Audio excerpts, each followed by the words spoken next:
Samantala, paano nga ba mababawi mula sa isang taong nagtatago ang perang inutang mula sa iyo? Yan ang sasagutin ni Attorney JJ Atienza sa Bisig ng Batas. Ang email na tatalakayin natin ngayon ay galing kay Quenny Ata. Ayon kay Quenny, may taong umutang sa kanya ng halagang 50,000 pesos. Dumulog na daw siya sa kanilang barangay upang magkaroon ng settlement sa pagitan nila ng nangutang sa kanya, subalit hindi na raw ito matagpuan. Sinubok daw nilang hingin sa mga kapatid ng nangutang sa kanya ang kasalukuyang address ng nangutang, subalit hindi daw ito ibinigay sa kanya. Sinabihan daw siya ng barangay captain na kung matapos ang 3 patawag sa nangutang sa kanya at hindi pa rin ito sumipot, magbibigay daw ang barangay ng Certificate of Non-Appearance para para daw magamit niya ito sa small claims court. Ang tanong ni Quenny ay kung ano maaari niya maging posibleng aksyon kung ang nangutang sa kanya ay hindi na matagpuan.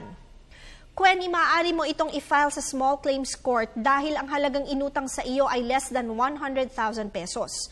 Kung patungkol naman sa di pag-amin ng mga kapatid ng nangutang sa iyo kung saan siya nakatira, nakasaad naman sa rules of court ang proseso ng pag-serve ng summons para sa ganitong kaso.